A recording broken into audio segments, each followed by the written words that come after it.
صيد الأعياد يا مولد البدر النبي المنجد أهلا وسهلا صيد الأعياد وأكرم بشهر المصطفى خير الوضع نور Power on. وسيد الأصياد يا مولد البدر النبي المنجد أهلا Pairing. وسهلا صيد Connected. ويا أيها الشاحر المبارك مرحبا بك يا رحاب مواهب الجواد يا مولد البدر النبي المنجد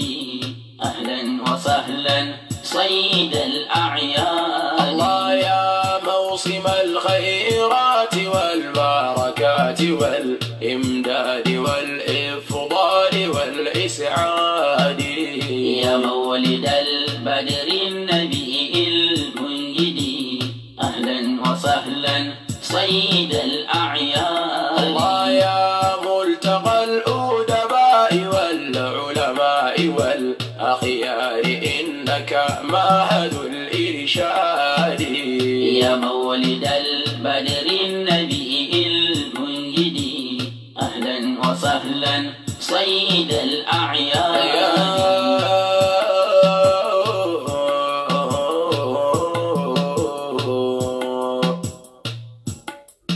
أنت المدرس عندنا من حولكم بالله زودنا بخير الزاد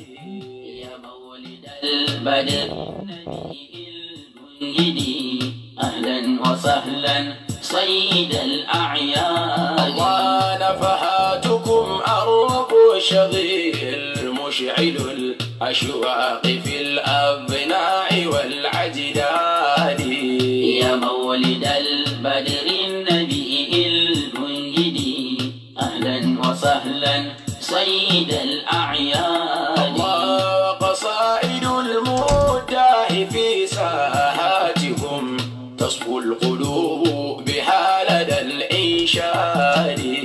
يا مولد البدر النبي المنجد أهلا وسهلا صيد الأعياد ففرح خيا بفضل ربك إنه كرم يزول به الكريم الحادي يا مولد البدر النبي المنجد أهلا وسهلا صيد الأعياد صيغة وتصديقا بما قد ساح عن خير العباد مغيث كل منادي يا مولد البدر النبي المنجد أهلا وسهلا صيد الأعياد لا تخش في المختار لومة لائم وطرق سبيل معاند فناد يا مولد البدر النبي المنجد أهلا وسهلا سيد الأياد بل إنه جهل بقدر حبيبنا وطريق أهل الزيغ والإلحاد يا مولد البدر النبي المنجد أهلا وسهلا سيد الأياد يا ربنا بالمصطفى وبآله وبصحبه أهل التقى والجود يا مولد البدر النبي المنجد أهلا وسهلا سيد الأياد وتابعين لهم بصدق ودادكم والشيخ عبد القادر البغدادي يا مولد البدر النبي المنجد أهلا وسهلا سيد الأياد حبل لي رضا والاستفاعة وعفوكم وضد البشاير يا حبيب فعادي يا مولد البدر النبي المنجد أهلا وسهلا سيد الأعياد الله وامنح بعمس من لدنك وخرسني ربي بنور دائم محمود يا مولد البادر النبي المنجد أهلا وسهلا سيد الأعياد وانظر إلينا يا طبيب قلوبنا كرما بجاه مقامه المحمود يا مولد البادر النبي المنجد أهلا وسهلا سيد الأعياد واجعلني في حسن حصين صيدي ثم اسقني من حوضه المورود يا مولد البادر النبي المنجد أهلا وسهلا سيد الأعياد وصلاة ربي للرسول محمد وشفيعنا في الحشر والميعاد يا مولد البادر النبي المنجد أهلا وسهلا سيد الأعياد واستر قريبكم بسترك دائما وعجرح من كل البلايا الصود يا مولد البادر النبي المنجد أهلا وسهلا سيد الأعياد يا مولد البدر النبي المنجد أهلا وسهلا سيد الأعياد يا مولد البدر النبي المنجد أهلا وسهلا سيد الأعياد يا مولد البدر النبي المنجد أهلا وسهلا سيد الأعياد أعوذ بالله من الشيطان الرجيم بسم الله الرحمن الرحيم اللهم صل على سيدنا محمد وعلى آله وصحبه وسلم أتوقع لدولون أشي ينفعنا بوا محمد láàrin just 20 minutes or 30 minutes ni mo fẹ́ fi sọ ọ̀rọ̀ yìí and ọ̀rọ̀ mi dá lórí Facebook ẹni tí wọ́n ń pè ní mi ò mọ admin kíní ẹ̀ ó ní Media Movement for Islamic Lecture and Event but mo fẹ́ kó yé gbogbo àwa mùsùlùmí lórí nǹkan kan tí mo kọ́kọ́ fẹ́ fi sọ̀rọ̀ yìí ni pé Media Movement for Islamic Lecture and Event yìí àwọn admin ẹ̀ mi ò bẹ̀ á mùsùlùmí ni wọ́n. I don't think they are Muslim because problem tí Islam nílé ní especially Islam of nowadays especially we youth àtàwọn tó pẹ̀lú àwọn lẹ́yìn alùsùnà ní Salafi ní Wahhabiyya ní Sufism ní this media fún gbogbo àwa tá jẹ́ mùsùlùmí pátápátá a ní láti fura because that media go media yẹn is now Islamic movement kíní kan tó pera ẹ̀ yìí àwọn admin wọn mi ò bí a Muslim ni wọn because this media is causing a lot of problem into Islam organization especially in Nigeria and between Yoruba. Ẹni tó ní media yìí kó lọ níbẹ̀rù Ọlọ́run pé gbogbo ohun tó bá ṣe wala akibatu lil muttaqi wàá jẹ̀yà ẹ̀kọ́ tó kù láyé àtúbọ̀tán ẹ ní kí wọ́n tó ní movement yìí tó ní media yìí kó lọ wò dáadáa because your movement mi ò rí anything pé achievement kan ní media yìí ló introduce sí Islam rí àfi kó dá problem ńlẹ̀ sínú ẹ̀ ẹ lọ wo media yìí I've tried to block you. I don't need you on my Facebook again. I don't want you. This media, everybody tó bá ní media yẹn, tó bá ní lórí Facebook ẹ̀, you should try to delete it and block that media. We Muslims. Because this media is causing problem. So kò dẹ̀ lè yé wa, kò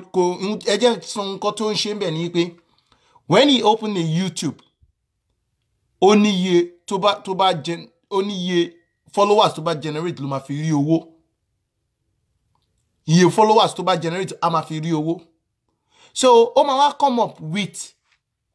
ideology, and tẹ́ bá gbogbo ideology tó ṣe pé ideology tí Islam ò fẹ́ rárá, ideology munafikun,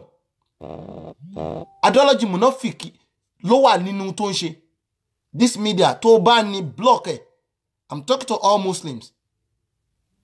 Àwọn Mùsùlùmí tó rí wọn pé tẹ́ pé wọ́n ní làákàyè tí wọ́n wo bí tí Islam ń lọ lẹ́ni, tí ó ń ṣe pé àwọn Mùsùlùmí tẹ́ pé wọ́n wò pé terrorist. Àwọn ni mò ń bá wí. First and foremost, ẹ lọ wo gbogbo àwọn lecture Mudir. Nínú kó fún ní topic fún ara ẹ̀. That's one lecture tí Mudir ṣe l'Ílọrin tí wọ́n fi sọ̀rọ̀ nípa ṣóbìnrin lè jẹ governor àbí ò lè jẹ governor. Ẹ lọ wo topic tí media yìí fún kíní yẹn. Mudir calls Markaz student, old student. Mudir calls Markaz old student. So ó lè gbé sórí social media ẹ̀. Kò kọ́kọ́ lọ wo lecture tí Mudir ń bá bọ̀ tí wọ́n fi sọ̀rọ̀ débẹ̀ yẹn. Media yìí kan náà ló ń polówó àwọn lóríkórí tí wọ́n ń bú àwọn àfáà káàkiri. Ìwọ ló bá wọn ṣe CD, ìwọ ló ń polówó CD wọn. Wáàsí wo ló wà nú CD tẹ́ ń tà síta? Ẹ sọ fún mi, achievement ẹni tó ní làákàyè, tó kàwé, tó nọ́gbọ́n lórí, a mọ̀ pé ohun tí bọ̀bọ́ yìí ń sọ tó wà ń bẹ́fàsì kò sí ọ̀rọ̀ ọlọ́gbọ́n kan nínú làákàyè ẹ̀ àfẹ́bú. Èmi no má bú mi, I don't care about you. But my movie, èmi àti yín, àti with your media something, a sínú ẹgbẹ́. A sínú ẹgbẹ́ rárá. Ìrìn àjò mi jìnnà sí yín gan. But why I force myself to come out is like, àwọn ẹni tó bá kàwé, tó kàwé dáadáa, you will never listen to that guy. Number one, kò sí wàásí kan tó ṣe rí tó bá tú àyá al-Quran. You people have English Quran. Why can't you go and search and look that English Quran and read the meaning of what this guy is doing, is reading for you? Islam ò ṣe ohun tá a máa dáwọ́ bò. Islam ní wípé àwọn èèyàn ti gbá research later. Kò sẹ́ni tó mọ̀. There's another organization now, we call it Sahih Bukhari Foundation, tí wọ́n ṣẹ̀ṣẹ̀ launch. But ìgbà tí irú òun ṣe scholars, báwọn náà ṣe fẹ́ invite ẹ̀. Wọ́n lè invite ẹ̀ now. We went there. A rí àwọn scholars, àwọn tí wọ́n kàwé, àwọn tí wọ́n kéwú, to even though Christian is there. Tó ń sọ̀rọ̀ nípa Sahih Bukhari yìí tẹ́ ń sọ yìí. Talking about it. This media will just come with a lot of atrocities tó yẹ pé tó èèyàn bá mọ admin ibẹ̀ ni ó jẹ́ kọ́lọ́pàá lọ gbé ni. Tí wọ́n bá mọ admin media yẹn ni. Because àwọn topic táwọn àfọ́ ò fún wọn ra wọn lórí lecture, wọn lè wo lecture. Media yìí kan náà ló máa gé lecture láàrin gbà ló máa gbé sórí kíní. Because ó fẹ́ media. Ẹ lọ wá àìmọye ògbémi ẹgbọ́n ohun tí àáfàá ní ìkáyé ń sọ lépa èrò. Ṣé bọ̀bọ̀ yìí, ṣé ẹni tó ní media yìí and Mùsùlùmí adẹ̀ ń sọ yìí pé ajáde là ń pariwo. Ṣé bí tí Islam ń lọ lé ní rè, ìjẹ́ rí Christian media rí kó máa gbégbó nǹkan báyìí. So definitely an admin media yìí gangan, I don't think they are Muslim. Kò ń ṣe Mùsùlùmí. I don't think that guy or bóyá obìnrin ni, either he or she, I don't think Muslim wà láàrin wọn. Ṣùgbọ́n tó bá yẹ kẹ́ Mùsùlùmí ni ẹ́, ìwọ tó ní media yìí, media movement for Islamic lecture and event. Tó yẹ kí mùsùlùmí ni ẹ́, alayka bi taqwallah. Alayka bi taqwallah sirran wa jahran. Fa innaka al-mas'ul wa rabbuka aliman. Lọ níbẹ̀rù Ọlọ́run o. Gbogbo ohun tó ń gbé sórí media yìí, gbogbo topic tó ń fún yìí, lọ níbẹ̀rù Ọlọ́run. There's a lot of atrocities tó yẹ pé ó ṣe lórí ọ̀rọ̀ Mudir Markaz. Yìí tó ṣe lórí àìmọye. Ìwọ ìlíkan náà ló ń gbé riffraff tó wà ní Belfast. Ìwọ yìí nìkan ló máa sáré share sórí kíní ló ń gbé riffraff tó wà ní Belfast. Sọ fún mi lecture wo ni riffraff yẹn ṣe rí tó yẹ pé ó fún èèyàn lílà ákàyè. Ìdájọ́ wo ló dá sínú Islam rí? O rí wáàsí gidi gbé mọ́. Àwọn wáàsí ebú mídíà ló pe rẹ̀ náà. Tó bá jẹ́ mídíà ni ń tó yẹ kó tán aráyé kó ṣe àǹfààní fún aráyé ló yẹ kó máa gbé. So I'm talking to all Muslims tá bá wà lórí Facebook. Tá bá ti rí this media movement for Islamic lecture and event, ẹ jẹ́ ẹ má accept ẹ block ẹ. Please, for Allah's sake, ẹ block ẹ. Ó ń dọ̀tí Islam. Ó ń kó àbùkù tàbá Islam. Ó ń kó àbùkù tàbá Islam. Wà lọ sórí Facebook olí kíní. Wà ó lọ́bẹ̀ báyìí kó lọ record wọn live rí. Wà á dẹ̀ rí pé yẹn give lecture. Wà lọ sórí Facebook yẹn. Wà á mú. Wà á gbé sórí tọ̀dọ̀ tiẹ̀.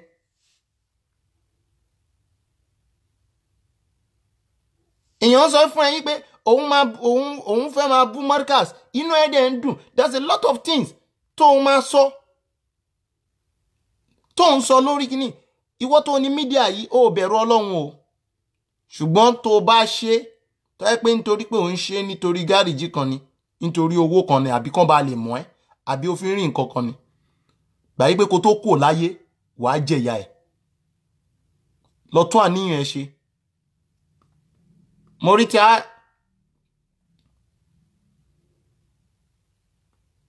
because ohun tí ò kún ẹ ló ń gbé káàkiri.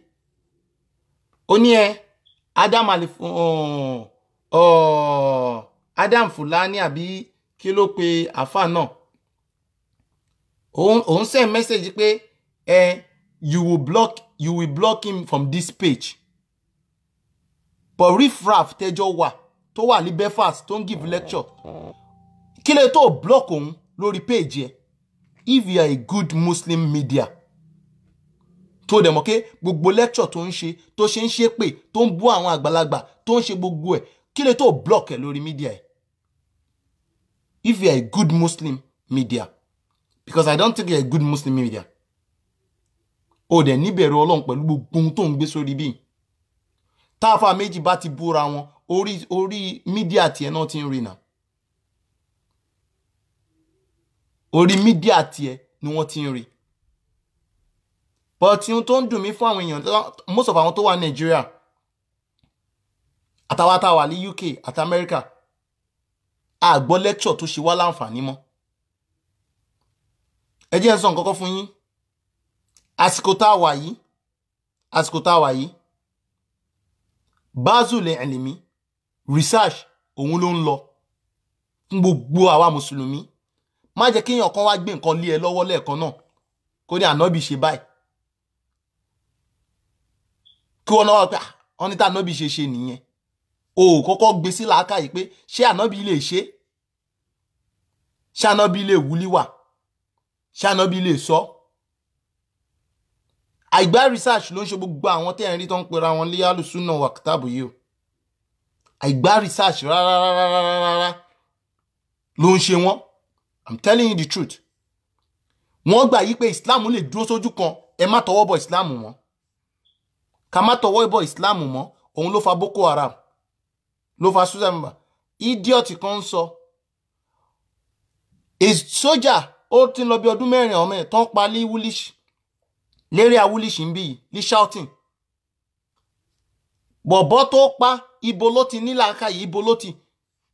ṣe bọ́n brainwash ẹ̀ ni wa rahmatullahi wa barakatuh. wọ́n brainwash ẹ̀ ni náà àwọn náà brainwash ẹ̀ ṣe báwọn alùkìtàbù wà súnà yìí náà brainwash ẹ̀ kó tó mọ̀bẹ̀ kó tó máa lọ gúnyàn kó tó pa odindi sójà tó ń defend ìlú. ẹ mọye mọ́ṣáláṣí tó fẹ́ kó bá nínú ìlú yìí ní England yìí wọ́n fẹ́ lè ti mọ́ṣáláṣí mi pa àìmọye mọ́ṣáláṣí náà dẹ̀ ti pa lórí ẹ̀ pé àwọn náà ń dá wàhálà lẹ̀ táwọn yóò dẹ̀ mọ̀ kankan àwọn kan náà kọ́ mọ́ṣáláṣí àwọn kan náà ra bẹ̀.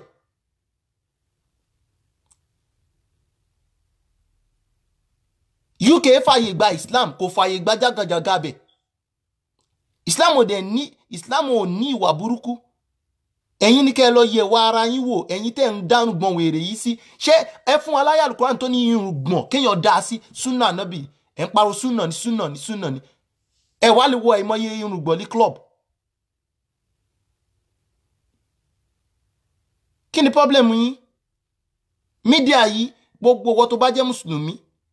mùsùlùmí òdodo tó dẹ̀ ń ṣe nítorí Ọlọ́run tó ń ṣe nítorí ànábì Muhammad tó ń ṣe nítorí pé wọ́n wí pé wọ́n sọ pé tó ń ṣe ẹ má follow mídíà yìí mọ́ ó ń dọ̀tí Islam gidi gan. I'm just telling you the truth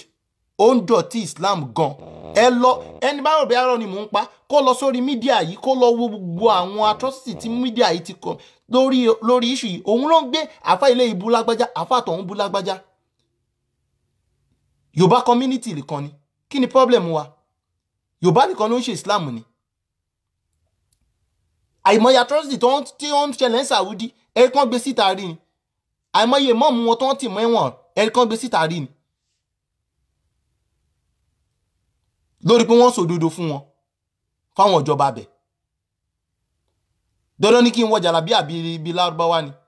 ọ̀dẹ rífraf yẹn òun sọ ní bẹ́fàsì ń sọ yí pé gbogbo àwọn tó ń bọ́ǹbù wọn ò ní irùngbọ̀n táwọn sọ pé wọn ò ní irùngbọ̀n àwọn tó ń stab èèyàn ní London Bridge irùngbọ̀n kan ní irùngbọ̀n ni ní irùngbọ̀n ni Abu Rida àbí kí lórúkọ ẹ̀ tó ń gbé lọ Jordan padà ó rí irùngbọ̀n ẹ̀ ni ẹ̀ ń gbowó ọmọ olílùú ẹ̀ ń gba gbogbo ẹ̀ still náà ẹ̀ ń sọ pé England ò dá America ò dá ẹ ṣe kó lọ Saudi kẹ lọ Saudi náà ẹ lọ Saudi kẹ lọ jókòó sí Saudi ẹ mọye iye ìlú tí Islam tí ìyá Islam ń jẹ wọn tó dẹ̀ jẹ́ ìlú Islam kí ni tí Saudi ṣe fún ìlú náà ẹ lè gbèjà Ọlọ́run ni ẹ lè gbèjà Ọlọ́run tó dá wa ẹ lè gbèjà ẹ ni. So gbogbo àwọn tá a bá jẹ́ mùsùlùmí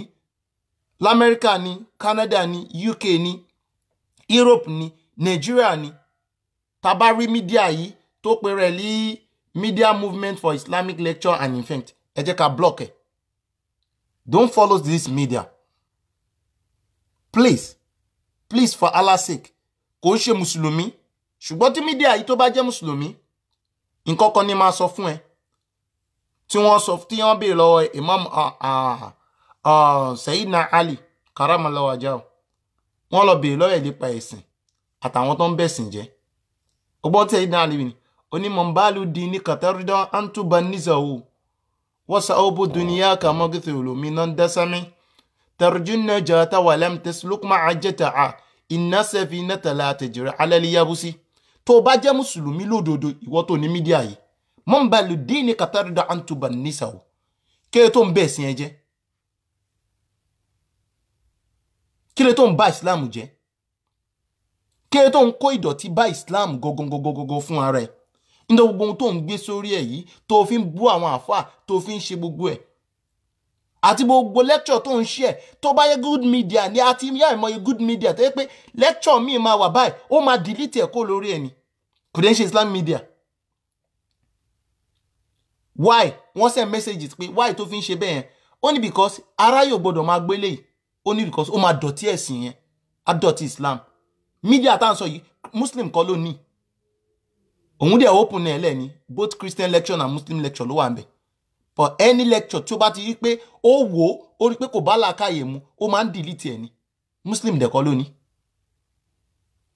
Ó ṣe jẹ́ pé wọ́n tó open tó tún wá sọ́lí Media Movement for Islamic Lecture and Event. O kọ́kọ́ ṣe báṣu ilé mi pé lecture tá a fà yìí ṣe ṣó aráyé lè gbọ́. ṣé aráyé lè gbọ́ ìwọ ọgọ́n dọ̀tí ara ẹni tó bá yé ẹni mubalu dini katarda antuba nisao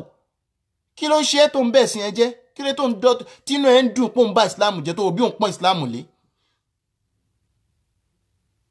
nítorí owó tó ń wá nítorí ọlá tó ń wá òun dọ̀tí àwọn èèyàn inú ẹ̀ dẹ̀ ń dùn ó dẹ̀ péré ní media movement for ó tún wá fi bismillah ó fi ṣe symbol ẹ̀ ó ń ṣe mùsùlùmí gidi o wàláì ó ń ṣe mùsùlùmí gidi tó bá jẹ́ mùsùlùmí gidi ni gbogbo irú àwọn nǹkan tó ń kọ yìí because ìwà mùnáfìkì wà nínú tó ń ṣe ìwà mùnáfìkì ó wà lára àwọn nǹkan tó ń ṣe most of lecture ẹ̀ ń bá mi máa dẹ̀ wúpà eléyìí dẹ̀ péré ní mùsùlùmí so mi ò bí a jẹ́ mùsùlùmí gidi o tó bá dẹ̀ jẹ́ mùsùlùmí gidi mubalu dini katarda antuba nisao wa sawba dunyaka magthul minan dasam kí ló tó ń yọnu láti máa ba ẹ̀sìn ẹ jẹ́ aṣọlé ayé rẹ̀ ó dẹ̀ ń fọ́ kó nu epo nítorí pé òun wówó òun dọ̀tí Islam nítorí pé òun wówó ó dẹ̀ ń ba Islam jẹ́ ṣùgbọ́n ó lè ba Islam jẹ́ o òun bá àtúbọ̀tán ara ẹ̀ jẹ́ ìwọ tó ní mídíà yẹn òun bá àtúbọ̀tán rẹ̀ àtọjọ́ ọ̀la rẹ̀ àwọn ọmọ ẹ̀ òun bàjẹ́ tó o bá jáwọ́ pẹ̀lú ohun tó ń ṣe yẹn wàá bá Ọlọ́run níbi tó lérò láìpẹ́ àwọn olíṣẹ́pẹ̀ fún ẹ o àdẹ̀lí sọ̀ngọ̀ because ojú ń tì wá Islam ń sunkún lórí ẹ̀ ìwọ tó ní mídíà yẹn Islam ń sunkún gbogbo ẹ̀yin àfáà tẹ́ ń give lecture tẹ́ ń ṣépè fáwọn èèyàn tẹ́ ti bìlí pé bí Ọlọ́run ò lè foríjì ẹlẹ́ṣẹ̀ mọ́ ẹ̀yin lọ́lọ́run ni ṣùgbọ́n kò lè jọ wá lójú àwọn tẹ́ ń tẹ̀lé àwọn èèyàn ò ka story àwọn tẹ́ ń tẹ̀lé ni àwọn èèyàn ò ka wọ́n ni tọ́n bá lọ ka story Abdul Wahab wọ́n á mọ̀ yí pé ibi tẹ́ ti lọ gbé ẹ̀sìn Islam kọ́ lẹ lọ gbé Saudi kọ́ ló ní Islam o point of correction Saudi kọ́ ló ní Islam dinil alamin ẹ̀sìn gbogbo àgbáláyé ni Ọlọ́run sọ pé òun sọ Islam kalẹ̀ fún Saudi fún Lárúbáwá o lil alamin lórun ànábì wa Muhammad sí ànábì dẹ̀rẹ́ Ọlọ́run fi ìrun ròyìn ànábì kò fi àwẹ̀ ròyìn ànábì kò fi sàká ròyìn ànábì kò fi ájì ròyìn ànábì wa innaka khuluqul aziman ìwà kéèyàn sọ̀rọ̀ dáadáa ìwà ọmọlúwàbí lọ́run fi ròyìn ànábì sallallahu alayhi wa sallam kéèyàn sọ̀rọ̀ ọmọlúwàbí lọ́run fi ròyìn ànábì o àwọn kan aláwo ni àwọn kan líkiní ni ta ló mọ aláwo nu yín ẹ̀tẹ̀ níbẹ̀rù Ọlọ́run pé tó bá dijọ́ gbé dàlùkíámọ̀ ẹni tó pè pé babaláwo ni wọ́n tó pè láàfà babaláwo tó bá dọjọ́ gbé dàlùkíámọ̀ tọ́lọ́run bá tó pé ìjẹ́ orí ibi tó ti ń ṣàwórí ìjọ orí pé ó bòrìṣà rí ṣùgbọ́n ìgbà tó yẹ pé àwa tó ń ka Kùránì fún náà àjókòó sójú kan none of us we don't want to make a research nípa kíní yìí mọ́ ẹ̀wà máa lọ gé lecture àwọn àáfà wàá máa lọ gé wàá máa gbé yín tó pé òun fẹ́ kí o pa owó ń bẹ̀ kò sẹ́ni tí ò mọ̀ ṣe náà ó dọwọ́ yín ìwọ tó ní mídíà yẹn ó dọwọ́ ẹ̀ because I'm just telling you the truth pé tó o bá stop ẹ̀ o máa bọ́ lọ́hùn bí tí ò dáa wallahi azim media movement for Islamic kìnnìkan for Islamic and kìnnìkan anybody tá jẹ́ mùsùlùmí ẹ jẹ́ ká block ẹ̀ everybody block ẹ̀ because ó ń dọ̀tí Islam ó ń really dọ̀tí Islam gan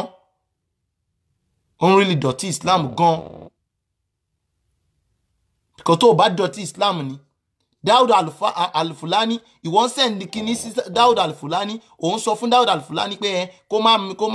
kó má blackmail èèyàn lórí social kìíní yìí mọ́ unless you block him you get him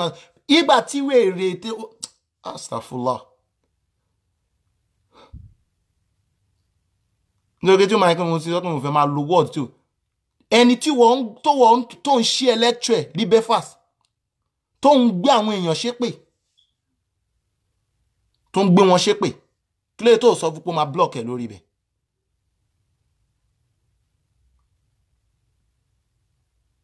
Ihun tó pé tó bá pé you are doing a good thing, lọ wo àwọn lecture tó ti post tó ti fún topic tí ò dá,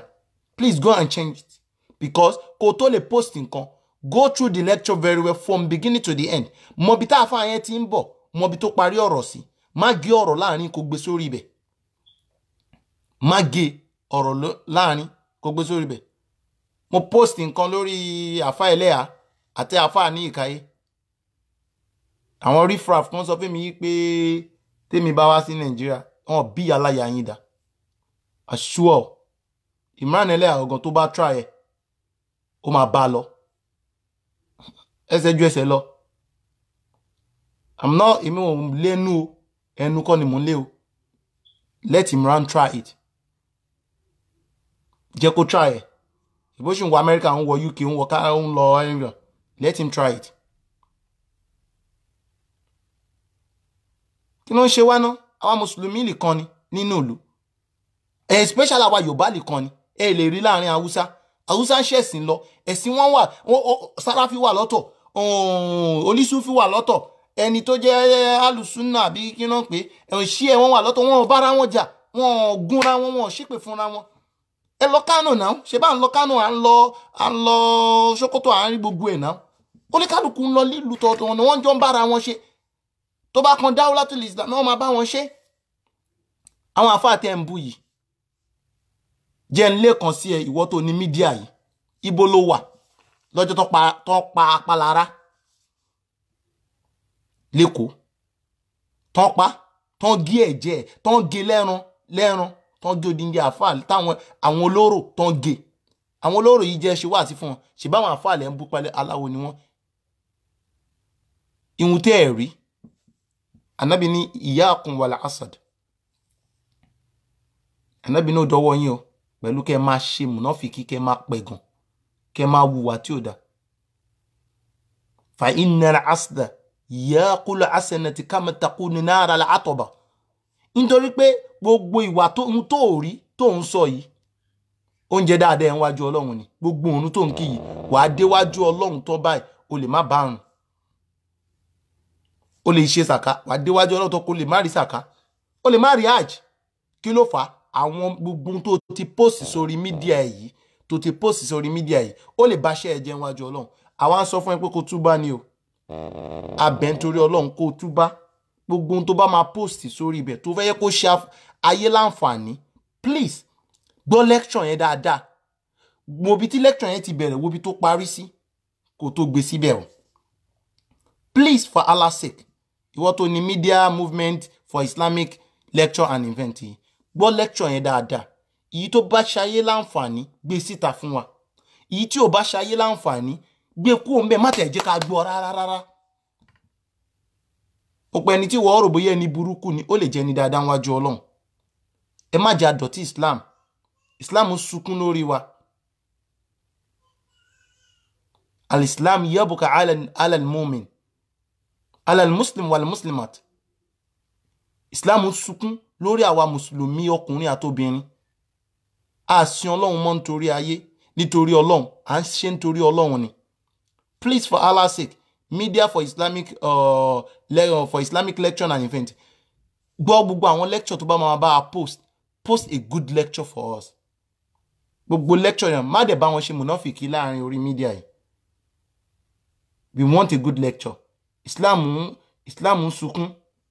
Gbogbo àwa mùsùlùmí pátápátá tá ṣe ń dá sàlátù rú, là ń dájọ́ rú, là ń dá gbogbo ẹ̀rú. Ó dọwọ́ wa, nítorí ìjọ́ tá bá pàdé Ọlọ́run ọba, a lè má gbà dáadáa wájú Ọlọ́run. Alayka bi taqwallah sirra wa jaran, ìbẹ̀rù Ọlọ́run dọwọ́ wa, ó di ọwọ́ wa. So ìbẹ̀rù Ọlọ́run ó dọwọ́ wa, ó di ọwọ́ wa, ó di ọwọ́ wa líkọ̀rọ̀ àti gbangba. Ẹ jẹ́ ká mọ ohun tá à ń ṣe.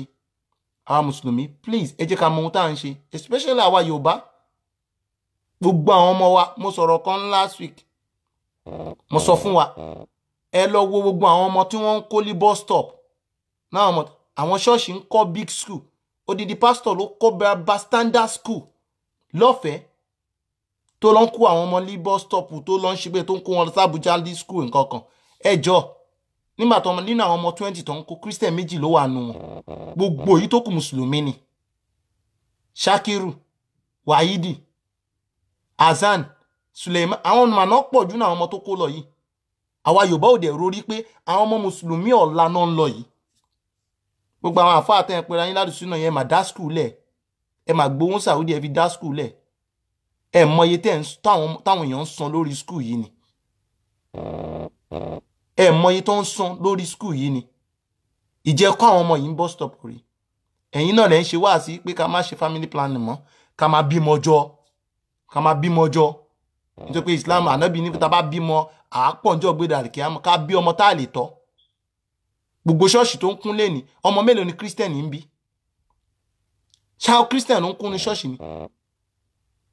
half of Canaan land lẹ́ni ẹ lọ wo iye bẹ̀ ni mùsùlùmí ló wà ń bẹ̀ half of Redeem lẹ́ni ẹ lọ wo iye bẹ̀ ni mùsùlùmí ló wà ń bẹ̀ Matthew Ashimolowo ẹ lọ wo ni mùsùlùmí ní ṣe bọ́ ọmọ mùsùlùmí ni ọmọ ìmọ̀ọ̀mù ni ẹ lọ wo iye ohun tó wà ń bẹ̀ ni please media for Islamic media for media movement for Islamic election and please báwa máma fún àwọn topic àwọn bad topic máma báwa fún mọ́ gbogbo topic tó fún bàbá Mudiru Markaz àwọn topic yẹn lọ bẹ̀rù Ọlọ́run lọ gbọ́ lecture tí Mudiru ṣe from beginning kó wá gbọ́ parí ìhun tí bàbá yìí ń pè wá sí ni yí pé ẹ jẹ́ ká máa lọ ṣe bazul ilimi ká máa lọ gbá research ẹ má jà jókòó kájọ mùsùlùmí ò ń jókòó mùsùlùmí ẹni tó ń gbá research ni wá Asule Abasi wọ́n máa ń gbá research during the Asule Abasi wọ́n máa ń gbá research wọ́n wá mímọ̀ ni Islam ẹ mọ ohun tó sọnù lọ́wọ́ Islam ni medicine àwa la ní Islam ló ní chemistry Islam ló ní biology ló ní gbogbo ẹ̀ gbogbo àwọn west yìí travel lọ lẹ̀ Lárúbáwá wọ́n lọ kọ́ wọ́n wá change àwọn náà wá ń gbà lé wa lẹ́nu come to UK and come to UK kó wá wo àwọn hospital wọn kó lọ wo àwọn tó yẹ pé top doctor wọn mùsùlùmí ló pọ̀ ń bẹ̀ àwọn Arab ni àwọn consultant wọn Arab ni kí ló ń ṣe wá adẹ̀ ń bímọ jọ àtọ́ wọn èyí náà lẹ́yìn ṣe wá sí ká máa bímọ jọ àwọn Christian wọn kó àwọn ọmọ wọn kó wọn lọ school lọ́fẹ̀ẹ́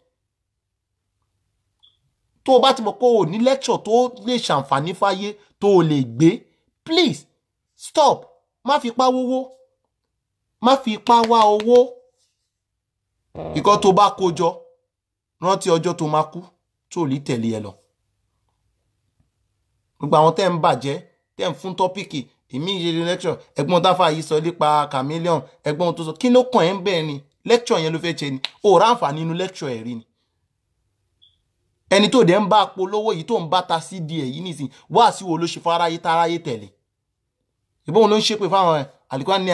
àwọn kàzá àwọn òpè ìdán àwọn tó kẹ́ni tó ṣògùn òpè ìdán ló ń ṣe ẹni tó wá kí ń lé lẹ́nujọ́ mẹ́ta ìṣẹ̀bọ́n ló máa ń pè bọ́n lórí òfurufú ni ṣé kò mọ̀ pé èpè ń ja onítọ̀hún náà ni nínú alukurani ni gbogbo ẹni tó bá ti ń pè bọ́n lórí òfurufú èsújú ló ń lò ìbọn wà lọ́wọ́ ẹ̀ already ó dẹ̀ lè sújú fún yín ni gbogbo orú wọn lọ́lọ́run ṣépè fún ṣebí irú wọn lòun welcome sínú ilé tiẹ̀ ń bú gbogbo àwọn àfọ́ Ọlọ́run ẹnu ẹ̀rẹta ló pe rẹ̀ àwọn Ọlọ́run ṣàánú mo gbọ́ mí lè Fatai Sarumi àbí kí ló ń pe rẹ̀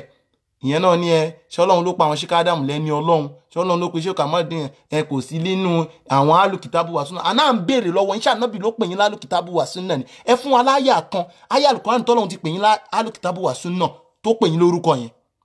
àbá dísì ànábì kan tó pè yín àbáwọn sàbí ànábì tí wọ́n sọ ìwọ Fatai Sarumi wọ́n ń bú àfà tó ṣe Sulaiman Jasuli òun bú Sulaiman Jasuli àwọn bàbá tó bí ẹni Ọlọ́run ni wọ́n Ọlọ́run dẹ̀ ṣèwọ́ lọ́ máa lé nú wọn ni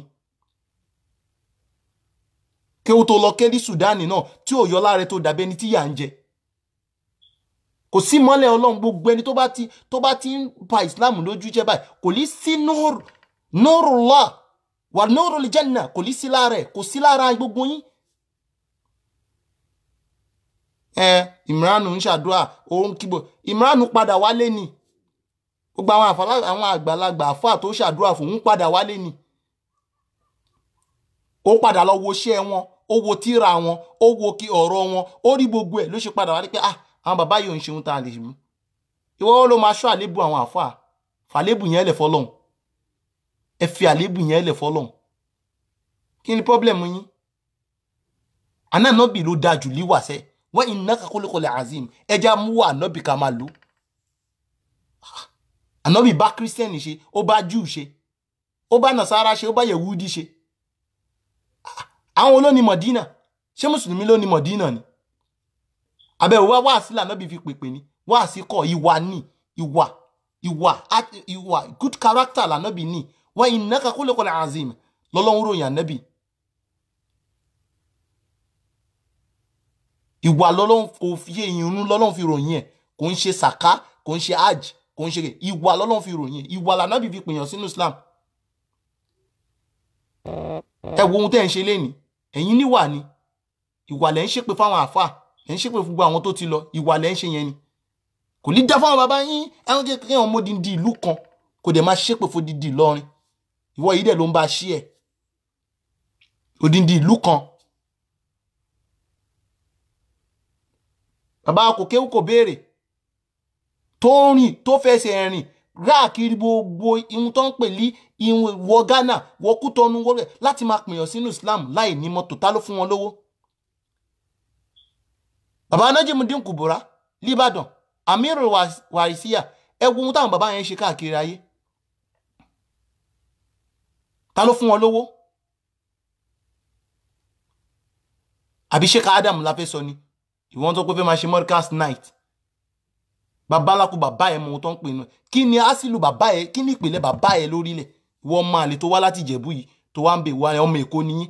àwọn ọmọ Èkó gidi òun wà bẹ́ẹ̀ yẹn wọ́n ní ẹ̀kọ́ àwọn ọmọ Èkó gidi wọ́n ní ẹ̀kọ́ ọba wa Akíolú o ò lè rí kó sọ̀rọ̀ jà ó sáwọn àfa àwọn ọmọ Èkó nìyẹn tá ló ìwọ tó wá láti Ìjẹ̀bú tó yẹ pa Gẹmọ lẹ̀ ń bọ́ ń Jẹ̀bú yín tó wá ń pèrè lọ́mọ Èkó ta ló fún ẹ lọ́mọ Èkó gbogbo àwọn ọmọ Èkó táwa mọ̀ dáadáa wọ́n níwà dáadáa wọ́n dẹ̀ níwà rẹ̀lẹ̀ wọ́n ń bú àwọn àfa ṣùgbọ́n èèyàn máa tàn wọ́n rìn wá tẹ́ ẹ lọ sá sínú Lagos Island ẹ̀yin là ń bá wí eye bà Islam lójú jẹ́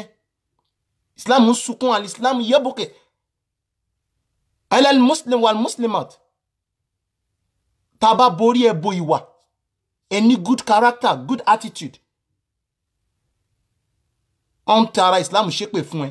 gba àṣírí burúkú làlájàṣà ìwà alájà ò dá mi mọ̀ kí mùsùlùmí ni wọ́n mi bá má bá wọn ṣiṣẹ́ pọ̀ inú ẹ̀ dẹ̀ ń dùn olórí burúkú làlájìṣà ṣé mùsùlùmí ni brọ́dà yẹn wọ́n dẹ̀ ń ṣépè fún Islam látara ẹ̀ ó mọ̀ pé ń bá ẹjà ni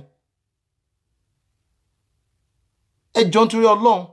gbogbo ohun tá a bá fẹ́ ṣe ẹja ṣe bitaqwallah alayka bitaqwallah sirran wa jahran ìwọ tó ní mídíà yìí mo dẹ̀ fẹ́ àsìkò yìí pé gbogbo àwa mùsùlùmí pátá lọ́kùnrin lóbìnrin media movement for Islamic lecture and event block ẹ because mi ò bẹ àwọn admin tó wà in charge media mùsùlùmí ni wọ́n gbogbo ohun tí wọ́n ń gbé síbẹ̀ ihun tó lè máa takò mùsùlùmí ni o rí good lecture rí o fún topic gidi rí fún ayé ló máa tàbí topic yẹn báyìí káyé bá lè sáré wá wò ṣé ó ń dọ̀tí Islam ni ṣé ó ń dọ̀tí Islam ni òbí ọ̀n pọ́n Islam lé ni mọ̀bálù dín ní katarda antuba nisau wasaubu duniyaka magdhilu minan dasami tarju najata walam tasluk ma'ajata Islam dédé dúró tó ṣe àyẹn ni ọmọye ìyà tó jẹ Sheikh Adam ni ọmọye ìjà tó jẹ Aláàjì Àgbà ni ọmọye ìyà tó jẹ bàbá Yusuf Lágbàjì ni kan tó tàn mímọ̀ ká lẹ̀ Yorùbá ọmọ ohun táwọn bàbá yìí fèsì ni lájọ tẹ tí ń ṣe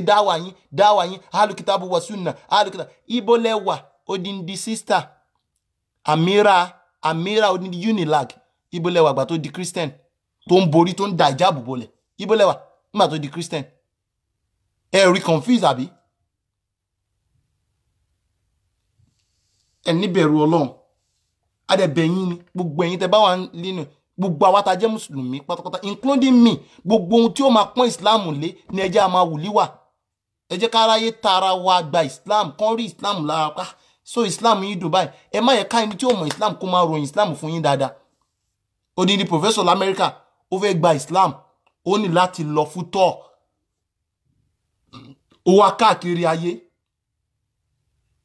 ó káàkiri gbogbo ayé nígbà tó máa gbọ́ ó gbọ́n tó wí ó ní alhamdulillahi alladhi arafa al-islam qabla al-muslim ọpẹ́ fọ́lọ́run tó jẹ́ kóhun mọ ohun tó ń pè ní Islam síwájú àwọn tó ń pè ní mùsùlùmí tó pé tó bá yẹ pé mùsùlùmí lòun mọ̀ òun ò lè ṣe Islam rárá àwọn mọ̀ pé Islam rọrùn tó báyìí ni ìwà yín ni náà ìwà yín ló ń jẹ́ kó máa please I'm not attacking anybody but I'm telling you the truth and if you believe that I'm attacking tó bá fún topic kan tí ó ṣe ìwọ nìyẹn orí mídíà mi ni ìwọ nìyẹn Ọlọ́run nìyẹn ẹ jẹ́ káwa mùsùlùmí tá bá wà ní UK America Canada tá bá wà all over the world ẹ jẹ́ àmú wà nábì kí ni wà nábì asọ́ọ̀dẹ̀k olódodo là nábì àtọwádùn ànábì ní tẹríba ẹ jẹ́ àtẹríba ẹ jẹ́ àní tẹríba ká ní tẹríba má máa show off èmi ni ta ni ẹ mọ̀kọ́lá àná falẹ̀ ìzàwọ̀ ẹni bá sọ pé òun ni apáyé táyé ò lérí kó tó kó láyé máa sọ pé ò jẹ́ nǹkan kan please I'm just begging you gbogbo àwa mùsùlùmí pátápátá alamin olùfọkàntán lànàbì jẹ́ kán fọkàntán ẹ lẹ́nu iṣẹ́ ẹni níbi iṣẹ́ ló bá wà ní àárín àwùjọ ni àárín ìjọ ni jẹ́ kán fọkàntán ẹ ìwà ànábì nìyẹn àsọ̀bù ànábì máa ń ní sùúrù ànábì òun bínú ànábì òun ṣépè àfáà kan sọ̀rọ̀ nínú program tán náà wọ́n ń ṣe pé àwọn ń sèfù so owó lẹ́ ń sèfù àbí ẹ̀ ń bá ọkàn jẹ́ ṣé tó ṣe ń fọ ọkàn nìyẹn àfáà yẹn ní ànábì ṣépè lẹ́nu àfáà nípa ànábì ṣépè àdìsí tó mú wá dọ̀íf àdìsí tí ò fẹsẹ̀ rinlẹ̀ níjọ́ tán ju òkò fún ànábì Muhammad táwọn ọmọ kékeré tànábì lọ tó ń rán àwọn èèyàn jáde tán ju òkò fún ànábì Muhammad táwọn ọmọ kékeré rẹ̀ tí Jùbìrìlù wá bá ànábì pé kánábì kí ni káwọn ṣe fún ṣé káwọn pa wọn rẹ́ tànábì ń sọ pé ṣáwọn àwọn ló sọ̀kò ní àbọ́lọ́hun ló sọ̀kò fún un tó bá pa àwọn eléyìí rẹ́ táwọn bàbá wọn ò bá ṣèṣe báwọn ọmọ yìí lè ṣe Islam lọ́la ṣé tànábì bá wu tó bá ṣépè bẹ́ẹ̀ pé ànábì ṣépè fáwọn èèyàn ohun tá à ń sọ fún yín àwọn àdìsí tá à ń sọ fún yín pé àyẹn má máa kó tiẹ̀ síta mọ́ ẹ má máa kó tàwọn àdìsí yìí ẹ gbé sí làákàyè tọ́lọ́n bá dẹ̀ fẹ́ sọ̀rọ̀ tó bá fẹ́ bínú ó ní èèyàn máa ń ka ayé alukurani kéèyàn mọ̀ pé kí ni sábàbùlù zulu àyà yìí tọ́lọ́n fi sọ àyà yìí kalẹ̀ fánibà Muhammad àwọn wo ló ń bá sọ̀rọ̀ ibo ló bọ̀rọ̀ dé Ọlọ́run ò dídé ṣépè ní ó tọ́lọ́run bá fẹ́ ṣépè ó jẹ́ kó ti ṣépè fáwa gbogbo ẹ̀yin gbogbo wa pátákì ẹni tẹ̀sọ́ pé gbogbo wa nítorí pé lásìkò tá a wà yìí àsìkò tó yẹ pé kò tẹ̀ jẹ́ Islam gangan láti wùyàn ṣe ó ń jẹ́ kẹ́rù báyàn látara ìwà wa àti sọ̀rọ̀ sí wa àti ṣe sí wa.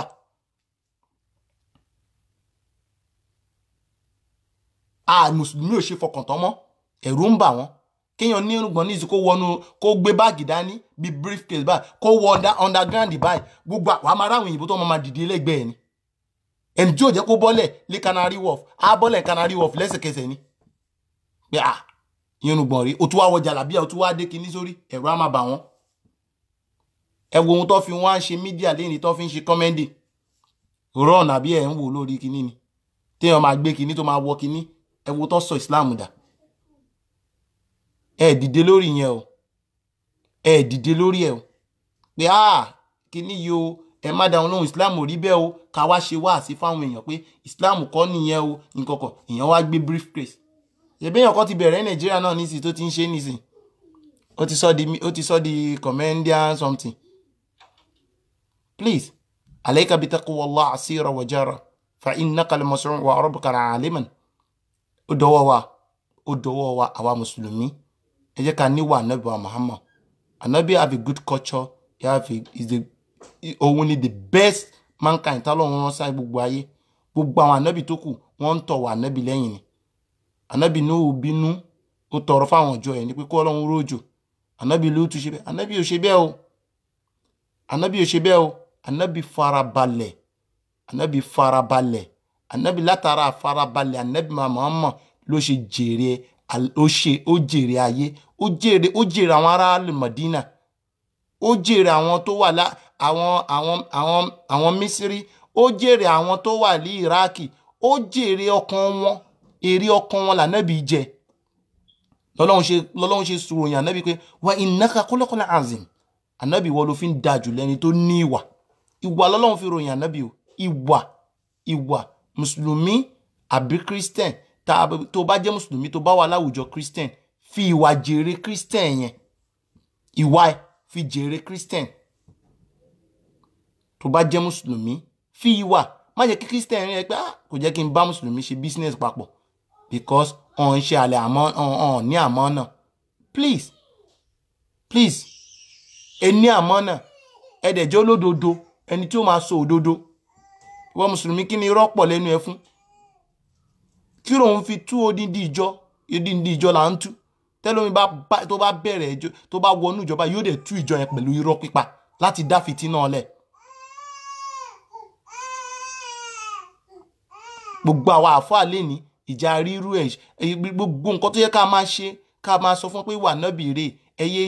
ẹ wù wà nábì ẹ ṣe wá sí ànábì nígbà téèyàn bó ní di ànábì ó bú ànábì ẹni tó àfáà tó sọ pé ànábì ṣépè tó ní ànábì ṣe èèyàn ó ní di èèyàn ó bú ànábì mọ́mọ́ báyìí ó bú ànábì nígbà tó bú ànábì wá ní tí ń bá rí ihun tí máa ṣe fún ó wá ń sá káàkiri nígbà tó yá ó ní ṣèbọn náà sọ́kọ̀ ànábì ẹni tó máa ń forí jìyàn ni ànábì a máa yọ́nú síyàn pé ànábì ó wá dress ó wá lọ bá ànábì ìrẹ́ ànábì ṣé tó bá rẹ́ni tó bú ẹ̀ yìí kí ló máa ṣe fún tó bá túbà ànábì náà àforíjì náà ní nǹkan kan nígbà tó ṣí ojú ẹ̀rọ ló bá dòun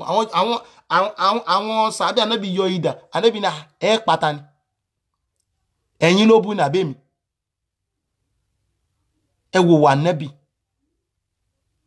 ìwà ànábì nìyẹn abẹ́ni tí ànábì tó ń ṣe dáwọ́rà pẹ̀lú àwọn sàbẹ̀ ẹ̀ tánábì wá téèyàn wọlé tó fẹ́ fíràn ó fẹ́ fíràn ànábì ni ó fẹ́ fíràn ó dẹ̀ tọ̀ síbi tánábì mú rí ànábì báyìí àwọn sàbí ànábì wọ́n bá ṣe ṣáì fún tó ń yọ̀dà ló bá ṣe tọ̀ mọ́dì ànábì ní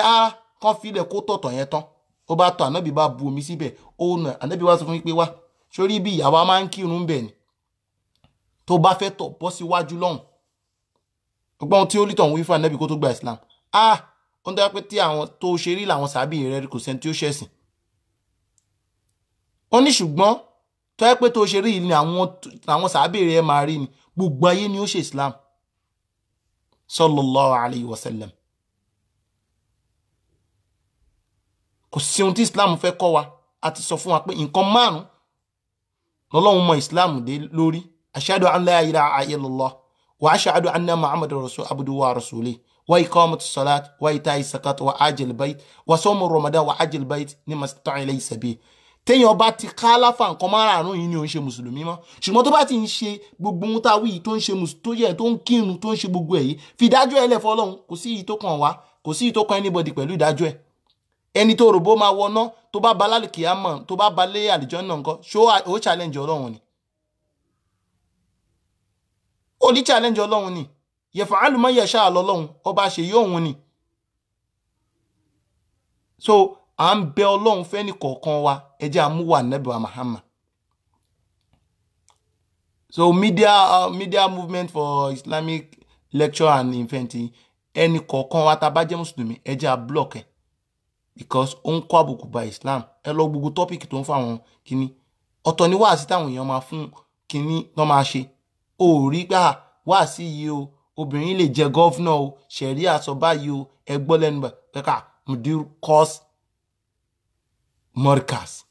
Markaz student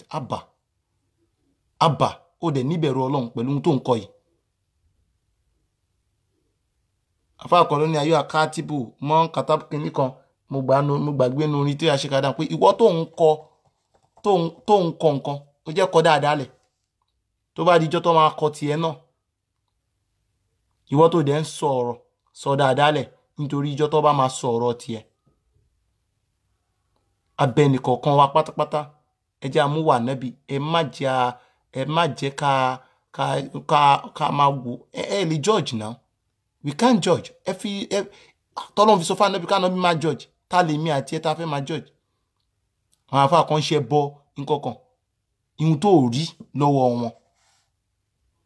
Alìbàláwò mọ́ akálùbẹ̀lẹ̀ mantiq ànábì ló sọ. Ó ní àdánwò tẹ rí yẹn, àdánwò ọmọ ẹ̀dẹ́ yẹn orí àwọn ẹ̀ ló ti ń bẹ̀rẹ̀. Because ìwọ tó ń sọ yẹn tó rí wọ́n wí pé wọ́n sọ pé nínú nǹkan tánábì ní ọmọ ẹ̀dẹ́ yẹn ó rojọ́ ń gbé dàrú kíámà òun ni kọ́là wàkílà wọ́n wí pé wọ́n sọ pé ó sí ń bẹ̀ náà. Wọ́n náà fà yẹn ní orí èèyàn nínú ilé ìjó wọnú ilé orí èèyàn lọ́wọ́ ẹ̀.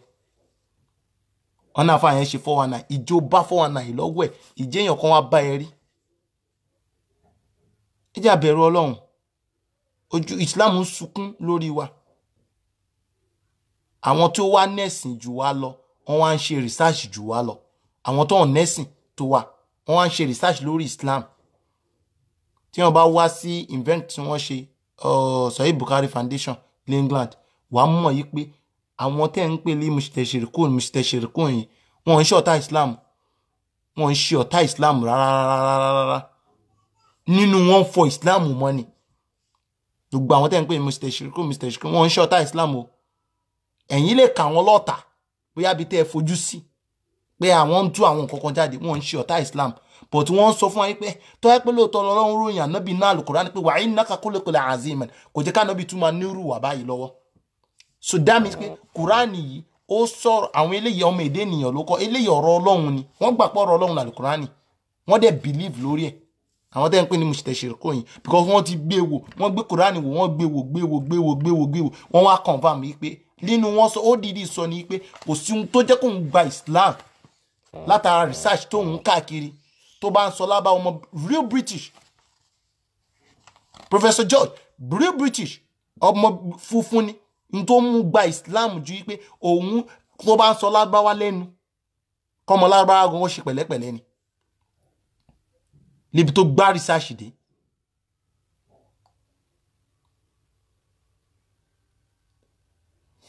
Young Khalifa, thank you jàre mo ti rórin yẹn. So real British tó bá sọ lábáwá lẹ́nu kọ́mọ lábáwá ṣe pẹ̀lẹ́pẹ̀lẹ́ ni níbi tó gbá research dé ó wá gbàdá á gba Islam. He believe man in Quran and ó dẹ̀ believe ní àwọn àdìsí kọ̀ọ̀kan òun gbogbo tó ń sọ ní invent yìí pé ẹ̀hún tá à ń pè lé àwọn àdìsí kan wà ń bẹ tó pé kò bá Al-Qur'an lọ rárá níbi tó gbá research dé ó ní professor ni àwọn ayé ń pè ní mustashirikun ẹ̀ ló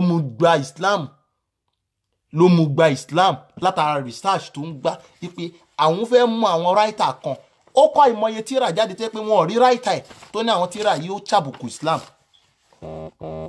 Kí ló ń ṣe wá? Tábàárẹ́ni bára wa sọ̀rọ̀ ẹ jẹ́ káwa náà bára wa sọ̀rọ̀.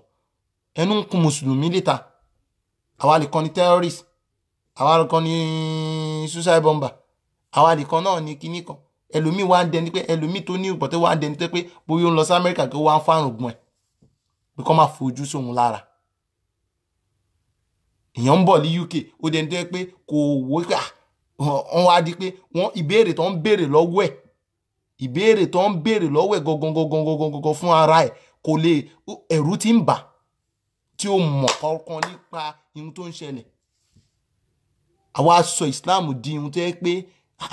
nǹkan márùn lọ́hun tá bá ti kálàfà nǹkan márùn yìí tí Ọlọ́run mọ Islam lé lórí kò ń ṣe Islam mọ́. Gbogbo àwọn tó yẹn ń pariwo tawhid kò sí ohun tá à ń pè ní tawhid. Àtawhid pé àdìsọ́kàn pé àkídà nánà alùlà àkídà kí náà ń pè náà alùlà àkídà ṣebí ohun tá àdìsọ́kàn ni. Àdìsọ́kàn mi ìgbàgbọ́ mi ni ṣé ó túnú mi ni orí pé mi ò gbà fọ́lọ́run ni àbí mi ò gbà fánẹ́bà Muhammad ni. Nígbà tí Jibril wá bá ànábì Muhammad sallallahu alaihi wasallam tó ní akabirina anil iman ìwọ tó ń pariwo tawhid bẹ̀rẹ̀ látara òun nìkan máa yìí tó pé anil iman qala kò tún tánà bí wípé an tu'minu billahi wal malaikati wal malaikati wa kutubi wa rusuli wal yawmil akhir wa tu'minu bi qadar khair wa shari. Kí ni Jibril sọ? Ó ní sadaqta ya Rasulullah, pé kó nígbàgbọ́ pé Ọlọ́run ọba ẹyọ kan ṣo ni. Sórí mi pé mi ò nígbàgbọ́ sí Ọlọ́run ni kó tó máa bú mi pé kèfèrí ni mí. Ìjó tọ́ fún mùsùlùmí kó pe mùsùlùmí ẹgbẹ́ ń kèfèrí. Orí pé mi ò nígbàgbọ́ sí Ọlọ́run ni, àbí gbàgbọ́ mi sọ Ọlọ́run dídí kọ lẹ́tà sí ẹ, àbó pè ẹ lórí fóònù wípé lágbájá yóò nígbàgbọ́ sí mi o. Àní mò ń sọ fún ẹ pé tó bá bẹ ẹlòmíì lálùjọ náà ó káwọ́ lórí ni. Àfáà mi tó wá kárùn gbọ̀n tó kórùn gbọ̀njọ tí ṣòkòtò rẹ̀ fò tó bá bá nu ná, kí ló máa ṣe fọ́lọ́run? Ó challenge Ọlọ́run ni.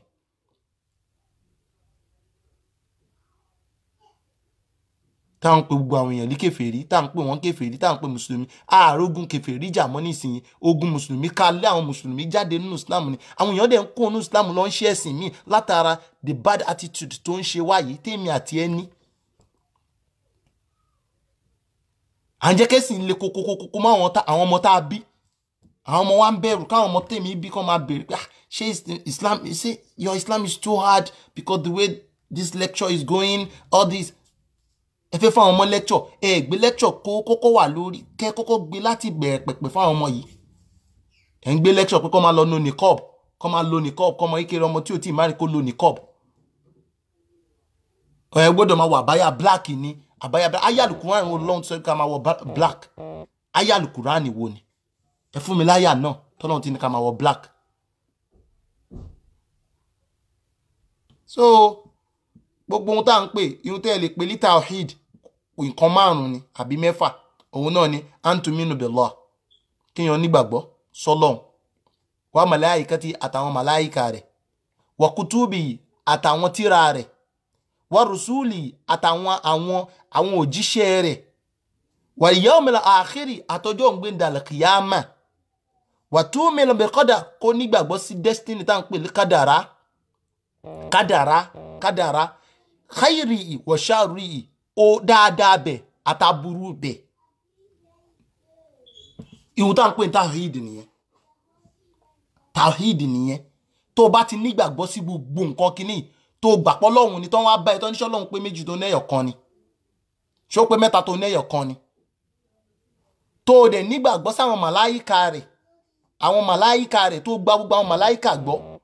Wa kutubi, tó gba àwọn tírà Ọlọ́run gbọ́, tírà tá ń pè ní Al-Qur'an, gbogbo kíní tó gbà gbọ́. Wa rusuli àtàwọn òjíṣẹ́ rẹ̀. Nítorí gbogbo àwọn tó ń pè wá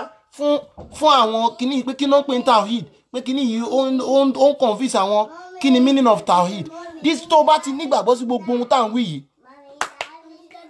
gbogbo àwọn tá à ń wí yìí, tó bá ti nígbàgbọ́ sí, tó ti nígbàgbọ́. Wa rusuli àtàwọn màláìka àtàwọn òjíṣẹ́ rẹ̀, wal yawmil akhir, tó dẹ̀ nígbàgbọ́ sọ́jọ́ gbédàlẹ̀ kìyàmà, wa tu'minu bil qadar, tó nígbàgbọ́ pé tí nǹkan bá ṣe Ọlọ́run ló mú wá, kò ń ṣẹ̀dá kan ló mú wá.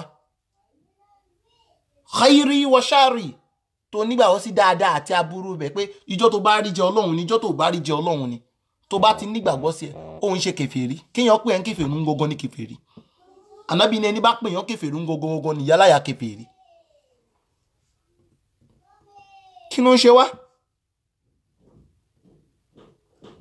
Odindi Jibrilu yìí ló sọ fún Ànábì pé sadaqta ya Rasulullah. Ó sọ nípa al-insan, nípa dáadáa. Al-insan yìí mélòó wa là ń ṣe léni? Àní tá a bá ti dé rank of mu'min, gbà wá tá à ń ṣe wáàsí, tájọ́ ní wáàsí, tá a bá ti dé stage of alimu, tó fi lè pè ní, tó bá pè mùmìní, ó tí ń ṣe mùmìní o. Iṣẹ́ eré kọ́ náà ń ṣe dé mùmìní o. Eré kọ́ náà ń ṣe dé mùmìní o. Eré kọ́ náà ń ṣe dé mùmìní. Mùmìní have a lot of rank. Ó dé ipò mùmìní tó bá dé, òun gangan ní ibi tó dé yìí. Tó bá kọ́kọ́ gbà fún Islam, tó ní ìmánì lórí gbogbo tọ́lọ́run sọ yìí. Ẹ wá ní pé èèyàn kan ò ní ìmánì, ẹ tú inú ọkàn ẹ rí pé kò ní ìmánì ni. Ẹ̀yin jọ́lọ́pàá Ọlọ́run ni. Adé ń sọ gbogbo àwa tá bá wà lórí media movement for Islamic lecture and kini ẹ jẹ́ a block ẹ ká delete ẹ ó ń dọ̀tí Islam fún wa gbogbo ẹ lọ gbogbo ohun tó ń tọ́ kìíní kan ihun tó tẹ̀ bí mí níjú pé mudir course or Morika student ó dẹ̀ níbẹ̀rù Ọlọ́run ó wo lecture yìí láti kẹ̀ ó rí ohun tí bàbá yẹn sọ yìí pé obìnrin lè jẹ gọ́vnà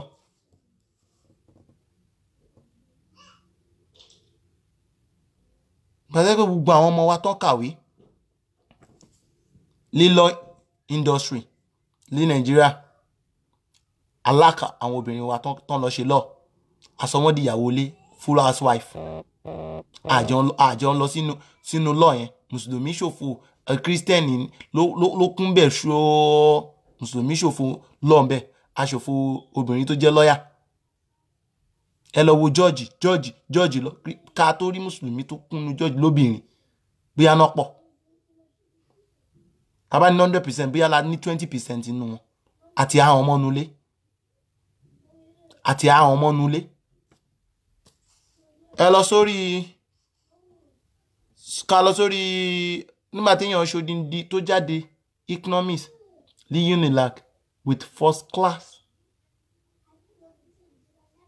ló gbé jáde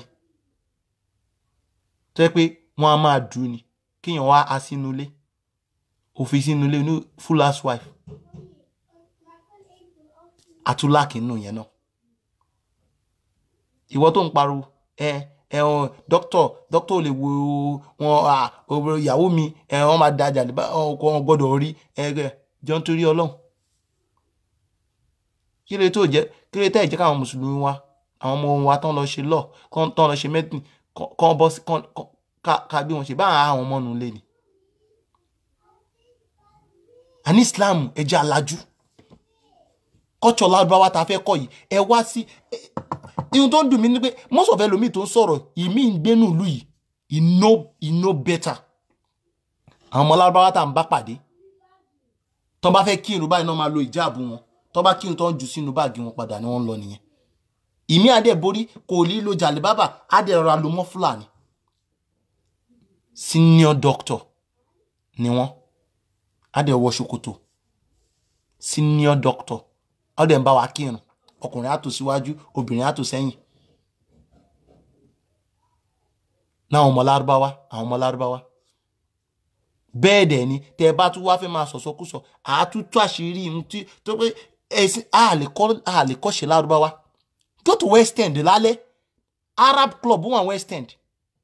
Arab club ṣé èmi náà ṣe fún ni mo jọ ọmọ Arab ni ẹ lọ sí West End lálẹ́ wọ́n á yọ dànù tó bá dé láti Saudi during the Ramadan mélòó wọn ló ń gbàwẹ̀ ní Saudi ní Ramadan ibi iná ti ń ṣayé wọn ń gbàwẹ̀ àní ẹ má kọ́ kọ́tsọ̀ ẹ kọ́ Islam Islam gogon tọ́lọ́ ń gbé kalẹ̀ fún ànábì Muhammad sallallahu alayhi wa sallam àti gbogbo àwọn ànábì tó wá òun ní ká lọ ẹ má jẹ́ amú kọ́tsọ̀ kíyàn nínú gbọ̀n kó ṣe nǹkan ẹ wo fáàdì nínú gbọ̀n kó tó kù láyé ni ó ń tírì mẹ́ni náà ń tírì mẹ́nu gbọ̀n ni ẹ ṣòkòtò gbọ́dọ̀ fò àbáyà tí wọ́n ṣe ń wọlẹ̀ ẹ má ya fọ́tò àwọn ya fọ́tò káàkiri náà wọ́n ya fọ́tò ìgbà tó wá sí London ẹ mọ kámẹ́rà tó ń dàbò ni kò ṣe ní àkídà òun ní kóun máa ya fọ́tò ẹ mọ iye ìyàwó tó ń fẹ́ ni ṣé wọ́n tó fi pé lárúbáwá nìkan náà ń fẹ́ ni wọ́n ń fọmọ ní yunifásitì ní ó níyàwó tó jọmọ British ó níyàwó tó jọmọ America tí ò borí rárá bí wọ́n ṣe wá Islam ń ṣẹ̀sìn tó le kókókókó ó fóbìnrin ní freedom ó fọkùnrin náà ní freedom ó níbi tí freedom obìnrin mọ ni gbogbo àwa tàbá wà lórí social media Islamic media movement for Islamic lecture and block on Islam tarju najata wa lam tasluq ma'a jata'a tó bá fẹ́ dà wo àfà tó ń ṣe wá sí ó fẹ́ dàbí àwọn àfà tó ti lọ ó fẹ́ dàbí Ibn Taymiyyah ibi tí Ibn Taymiyyah ìyà tó jẹ́ ìwọ bẹ̀ Ọlọ́run kíyà ẹ̀ jẹ́ ni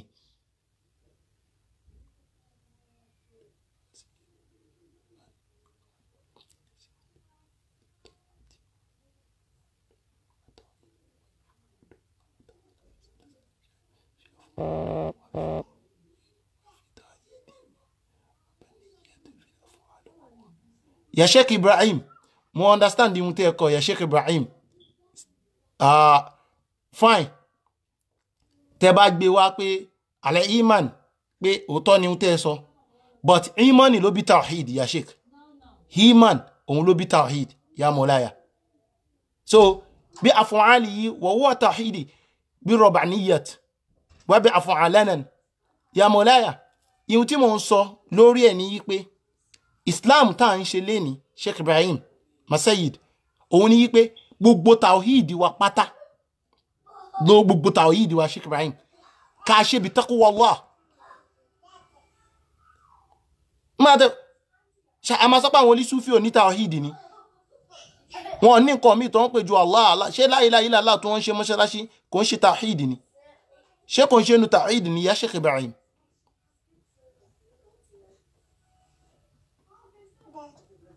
Because tá bá gbé gbogbo nǹkan báyìí bàbá lórí Saudi lẹ́yìn wà, you know more than me, you know better than, but àwọn tó ń gbé tó ń ṣe tí wọ́n ò ṣe yìí là ń sọ fún tẹ́ pé wọ́n ò mọ̀ nípa tawhid tó ń jẹ́ tíkẹ́ẹ̀tì tó ń já tíkẹ́ẹ̀tì iná fáwọn èèyàn lọ́sàn-án gan là ń sọ, ya Mawlaya. Àwọn ni àwọn là ń sọ, ẹ̀yin ká ẹ mọ̀. Ṣùgbọ́n lásìkò tá wà yìí náà nísìnyí gbogbo nǹkan tó ń kẹ Salafi ni wà àná ń béèrè pé ṣé Al-Qur'an ló pè wá láàlú Salafi ni àbóhun ló pè wá láàlú Sunna ni, tá fi wá dúró sójú kan yìí pé rárá o àmùtọ́n bá ti ṣe kìtàbù wà Sunna nǹkan kan ẹni tó nígbàgbọ́ sọ́lọ́run náà mọ ohun tó nígbàgbọ́ sí nígbà tí ò bá ti ṣẹbọ. Kò dẹ̀ sí ohun tó ń pè lẹ́bọ tá ń pè ní shirk tá ń pè ní ṣíríkù, kò ó ṣe pé ẹni tó já ewé tó wá fi ewé egbò àbí ẹni tó ń fún kan pé kó mú ẹbọ ni, ẹbọ kọ́ náà ìwòsàn náà fún ẹbọ tọ́lọ́hun sọ tẹ́lọ̀ ẹ lọ sínú Suratul Luqman pé kó má forí balẹ̀ fún nǹkan míì, má forí balẹ̀ fún òrìṣà àbí nǹkan kó pè lọ́lọ́hun.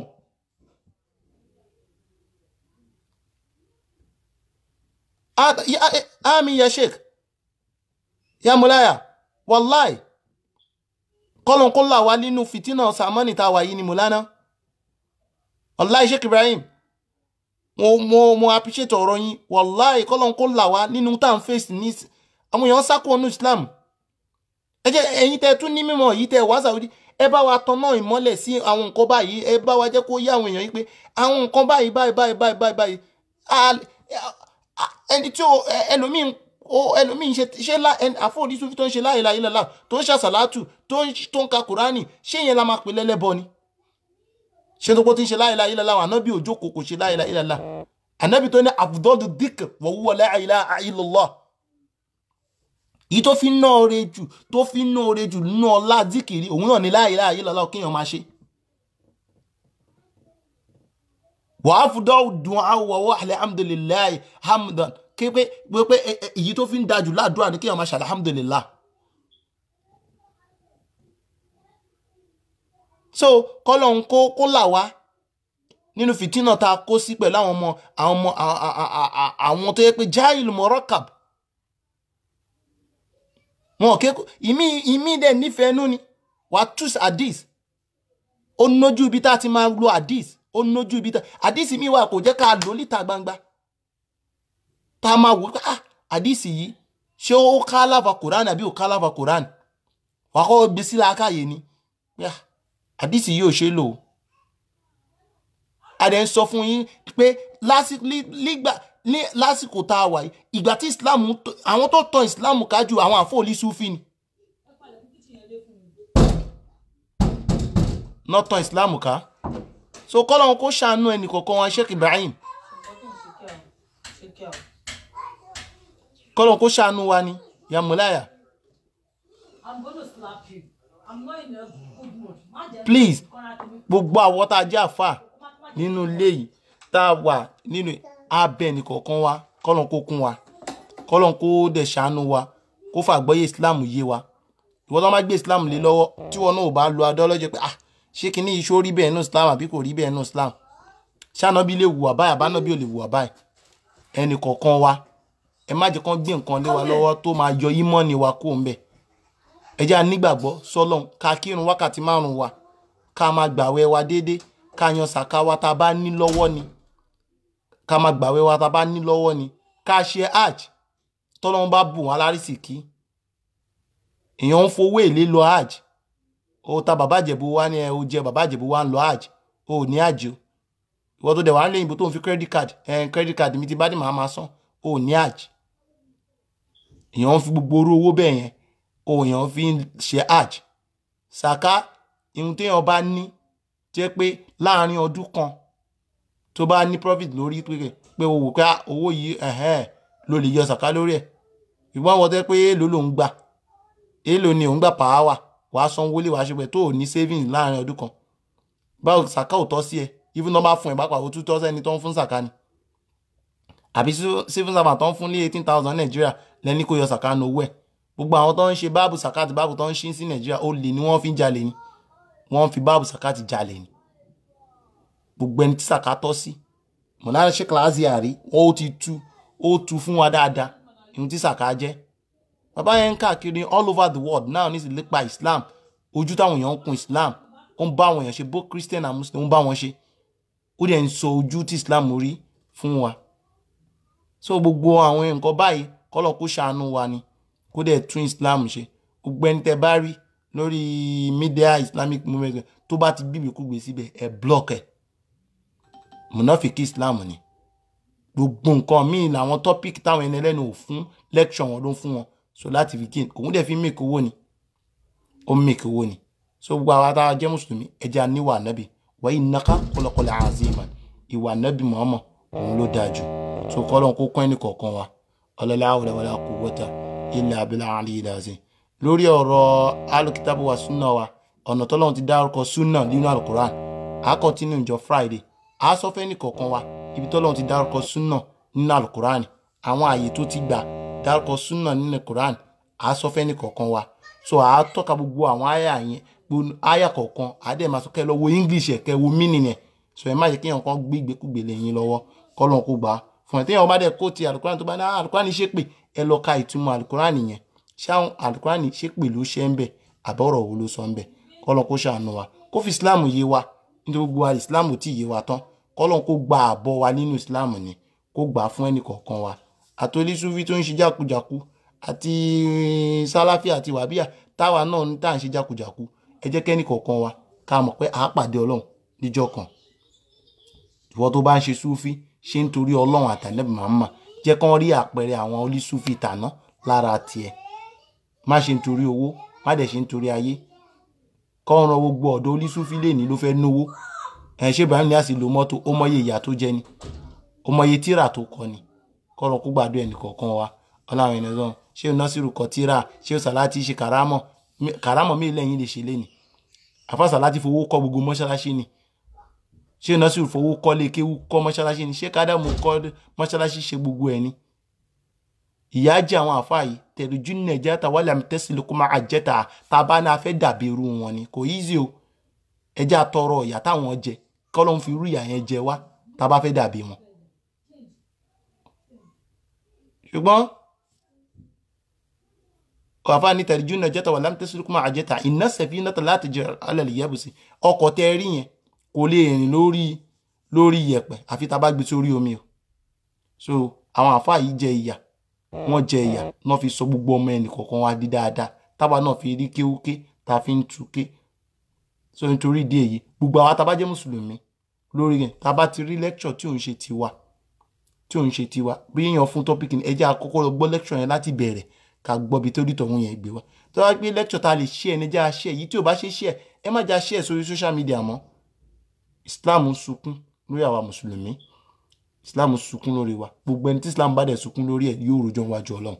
kọ́lọ̀ kó gbàdúrà ẹnì kọ̀ọ̀kan wa èyí tèmi náà sọ yìí tí n bá fi ṣàṣìṣe ń bẹ kọ́lọ̀ foríjì wa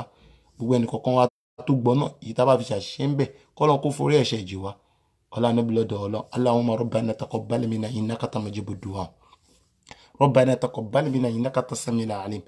ربنا آتنا في الدنيا حسنة وفي الآخرة حسنة وقنا عذاب النار اللهم صل على سيدنا محمد صلاة تنجينا من جميع الحوال والآفات وتقضي لنا بها جميع الحاجات وتطهرنا بها من جميع السيئات وترفعنا بها عندك على درجات وتبلغنا بها أقصى غايات من جميع الخيرات في حياة وبعد الموت ولا حول ولا قوة إلا بالله. سبحان ربك رب العزة عما يصفون والسلام على المرسلين والحمد لله رب العالمين. صلوا على نبينا المصطفى.